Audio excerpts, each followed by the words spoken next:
So, looking over your film in college and then this season with the Kings, I wanted to give you a short breakdown on kind of what I saw, and I want to get your take on all of it as well. So, starting out with just the current advanced stats right here, spot up 10 for 39, 25.6%, transition 10 for 12, which is 83.3, and then being the pick and roll man.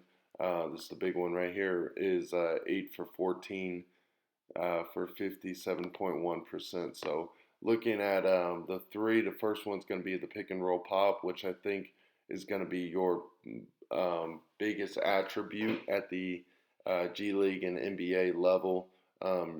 Being a 7-footer, having a pure shot like you do, you're going to get you get a lot of these looks right now. So just from a focus standpoint, I want you to look at the difference between this shot and then the next shot coming up. On the first one, you notice how your arm is going forward more instead of full extension of the elbow, and you drop your follow through. This next one is the typical shot you shoot, 8 out of 10. Because you get this space, I really believe you're going to be able to fully extend your elbow, take your time on these shots, and just don't rush it as much. So not really a mechanical thing, more of just like a thing to focus on, fully extend, take your time, and let it go. I definitely think you can be a over a 40% shooter at the NBA level as well. And then this is just another one, another pick and pop right here.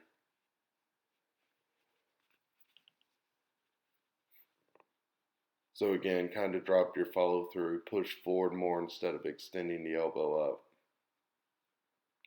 And then right here, not a pick and pop, but great balance on the pick and roll, good hands, and then being really versatile, getting around that defender. The second biggest thing I saw was developing a face-up game and patience in the post. Really, probably your next step. At the NBA level, obviously, these players eat up more space.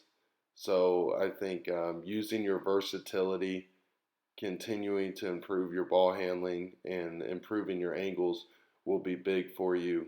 You have good moves. I think just getting more comfortable with using them at this level will be big, and making the read off of when to catch and shoot and when to attack those closeouts, especially when you're shooting over 40%. So the third thing kind of goes back to the first one, guarding the pick and roll and staying active.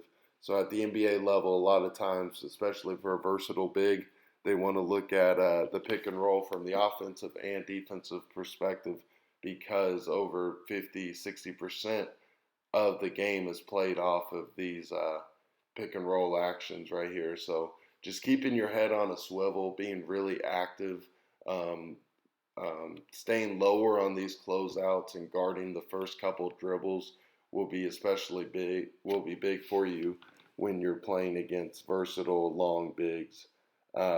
So it's just another point of emphasis right there. So just a little overview right here. First one, I saw pick and roll shooting, probably your biggest strength.